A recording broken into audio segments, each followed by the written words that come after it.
Hello student, चलिए देखिए मैं बहुत ही सिंपल टॉपिक और आसान टॉपिक लेकर आ गया हूँ। आप देख सकते हैं लूसेंट बुक का चौथा नंबर लेसन मैं लेकर आ गया हूँ।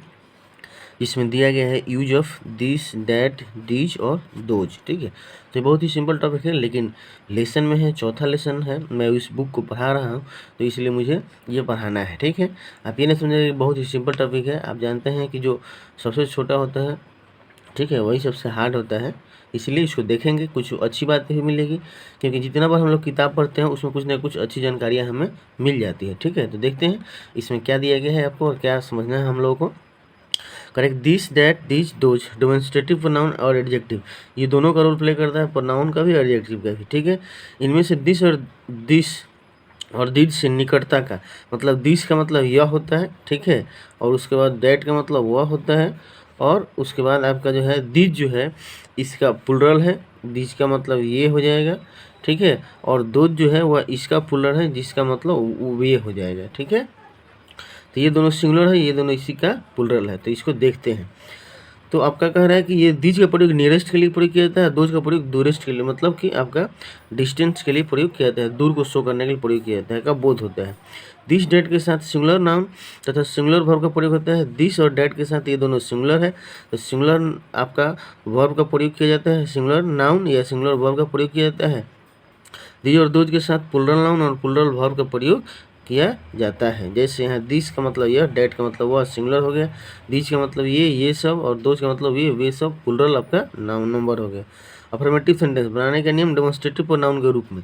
अब प्रोनाउन के रूप में पहले इसको हम लोग देखेंगे, क्योंकि शुरू में ही यहाँ लिखा गया है कि डेमोन्स्ट्रेटिव प्रोनाउन का भी रोल प्ले करता है और एडजेक्टिव का भी रोल यह प्ले करता है। दोनों में देखेंगे कि कौन जो है वो कौन इसका महत्वपूर्ण है। ठीक है, अफर्मेटिव सेंटेंस में पहले हम लोग प्रोनाउन इसको देखते हैं कि प्रोनाउन का प्रयोग ये कैसे कर रहा है और किस सेंस में कर रहा है।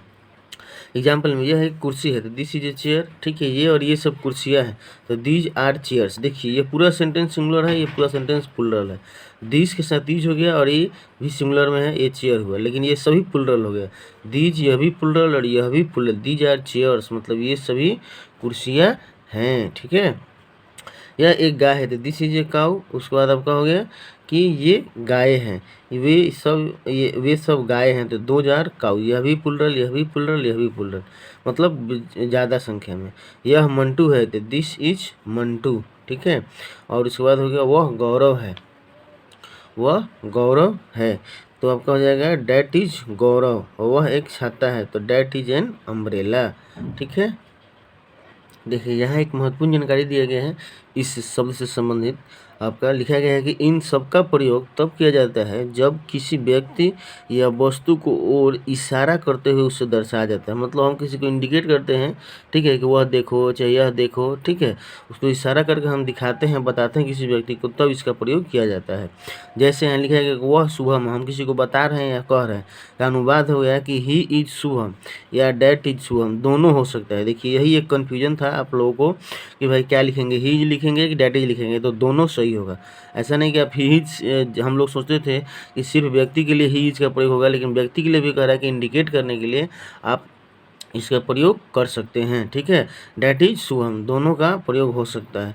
दी डैट इज शुभम तभी होगा जब शुभम की ओर इशारा करते हुए उसे दर्शाना हो। इसी प्रकार वे लड़के हैं का अनुवाद दोज आर बॉयज तभी होगा जब वे लड़के की ओर इशारा करते हुए कहता हो। हाँ, लेकिन एक बात ध्यान रखने वाली बात है कि जब इशारा करेंगे तभी, देखिए इसमें लिखा है कि इंडिकेट करते हो, मतलब बताने के सेंस में अगर करना हो तभी आपका जो होगा वो डैट इज शुभम होगा, तभी। ठीक है, इशारा करते हो, अन्यथा जनरली हम लोग ही लिख सकते हैं, इससे बोलने के सेंस हम लोग कहते हैं कि वह शुभम है, ये कौन है। ठीक है, तो इस तरह से आपका, ठीक है।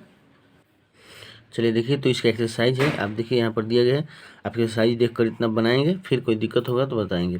अब हम लोग इसका निगेटिव देख लेते हैं। यहाँ पर निगेटिव देखिए, निगेटिव में यहाँ बहुत ही सिंपल है, इसीलिए अलग अलग निगेटिव और इंटेरोगेटिव नहीं समझा है। ठीक है, एक ही शब्द दिया है, पहले निगेटिव बताया, फिर इंटेरोगेटिव बताया, उसके बाद दोनों मिलाकर निगेटिव और इंटेरोगेटिव बताया। तो देख लेते हैं, यह सोना नहीं है, तो दिस इज नॉट गोल्ड। वह अचार नहीं है, तो डैट इज नॉट पिकल, अचार का पिकल होता है। वे सब परीक्षार्थी नहीं थे, तो those were not examine, past में आ गया है। क्या ये सब कंबले हैं, तो आर दीज ब्लैंकेट्स, सहायक क्रिया बाहर आ गया, जबकि क्या बाहर आ गया, तो ठीक है।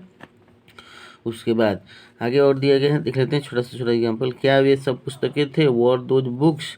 क्या यह नमक नहीं है? Is this not salt? देखिए यहाँ पर इज लगेगा, नॉट अपने जगह पर रहेगा, ठीक है। सब्जेक्ट के बाद हम लोग लगाते हैं, मतलब सिर्फ सहायक के बाहर आ जाता है, तो यह इंटेरोगेटिव निगेटिव हो गया, ठीक।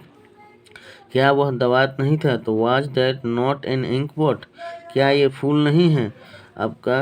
Are those not flowers? क्या वह अभिषेक नहीं था? Was that not Abhishek? ठीक है।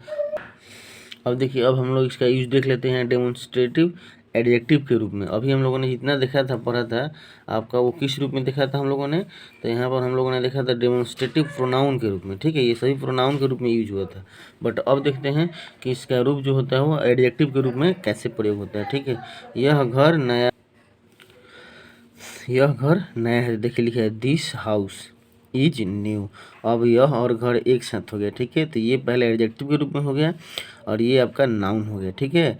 कैसे एडजेक्टिव के रूप में हो गया? क्योंकि यह बता रहा है कि कौन सा घर, तो यह घर की विशेषता बता रहा है, इसीलिए यह यहाँ एडजेक्टिव के रूप में हो गया।